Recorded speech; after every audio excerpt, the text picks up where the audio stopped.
Israel's cabinet voted early Wednesday to approve a ceasefire agreement with Hamas.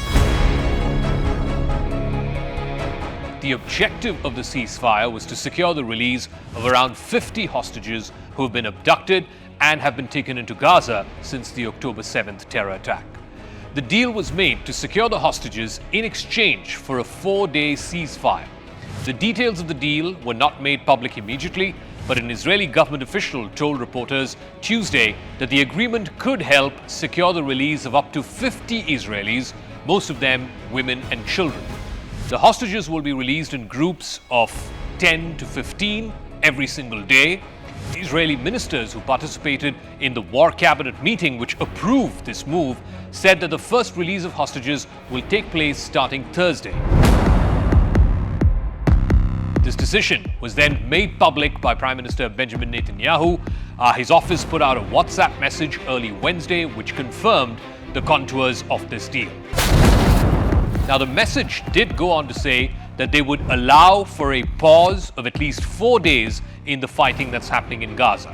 If that holds, it would be the longest halt in the hostilities since the October 7th Hamas terror attacks.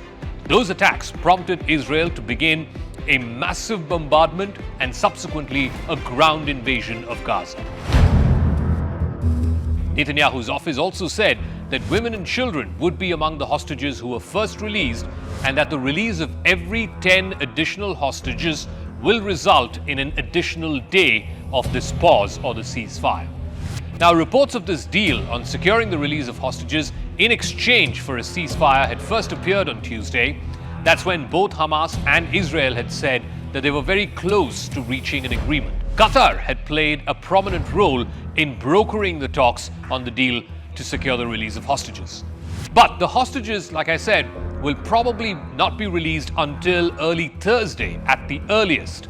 That is because there is a law in Israel which allows the courts to review any potential legal challenge to a decision that's been taken by a cabinet. In this case, the cabinet was what gave approval to the prisoner release. According to the deal, Israel will allow the release of Palestinian women and children who are languishing in Israeli jails. They will be allowed to get back to their homes. Most of them happen to be from the West Bank or from East Jerusalem. Israel has not revealed how many of these prisoners will be released, but local media reports put that figure at 150. In another significant move, Israel has also agreed to permit additional fuel and large amounts of humanitarian aid into Gaza.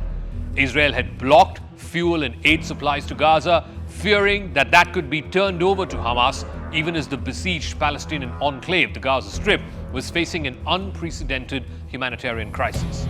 Hamas claims it holds about 200 of around 240 hostages who were abducted on the 7th of October, and this includes 40 children. The remaining 40 are believed to be held by the Islamic Jihad, which is another Palestinian terror group. Israel's Channel 12 News had reported that Prime Minister Benjamin Netanyahu's office will initiate a process through which the hostages will be released and handed over to Israel. First, Hamas will transfer the hostages to the Red Cross, the International Committee of the Red Cross, the ICRC, following which they will be handed over to the Israeli Defense Forces. After that, the hostages will undergo an initial medical checkup and they will be taken to one of the 5 isolated medical centers across Israel and they will be allowed to meet with their families.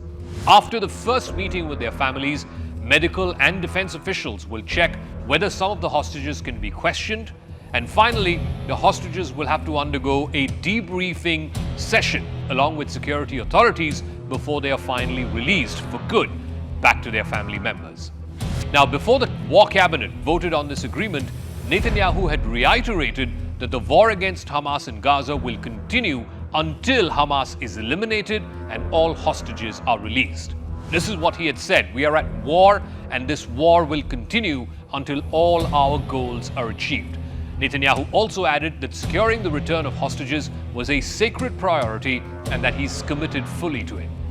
Also in a statement, Israeli Defense Minister Yoav Gallant, who's been leading the war effort, said that Israel's ground operation in Gaza was one of the key factors which dialed up the pressure on Hamas, as a result of which Hamas had to negotiate and come to this ceasefire agreement to release the hostages. He also said that the Israeli troops would resume their full Gaza assault in full force once the ceasefire period of 4 days was over. Without the pressure and the continued pressure on Hamas, there would be no chance to secure the release of the next group of hostages, according to Yoav Gallant. A pause in this fighting, however brief it may be, 4 days or 5 days, could bring some measure of relief to Palestinian civilians. More than 1 million Gazans have been displaced, and civilians are running perilously low on basic human necessities like food and water and electricity. As part of its offensive against Hamas, Israel has cut off all electricity to Gaza. It's also blocked the delivery of most food and fuel, saying that it could be diverted for use by Hamas. So who are the Palestinian prisoners who will get released in exchange for the hostages? A Palestinian human rights group, Addameer, says that about 200 boys, most of them teenagers, have been in Israeli detention as of this week, along with about 75 women and teenage girls. The 150 who will be released as part of this ceasefire deal will include most of these boys and most of these women and children. More than 13,000 people have been killed in Gaza since Israel launched this ground offensive against Hamas. The ground assault was initiated in response to the surprise terror attack by Hamas on the 7th of October. It claimed more than 1,400 Israeli lives. Meanwhile, U.S. Secretary of State Antony Blinken is planning to visit Israel early next week to hold talks with both Israeli and Palestinian officials. Blinken has already visited Israel twice since the start of this war, but this will be an important visit because America too has been pushing Israel hard for this humanitarian pause, which they have now achieved. Biden has also been facing pressure from younger Democrats for giving Israel what they called a free pass.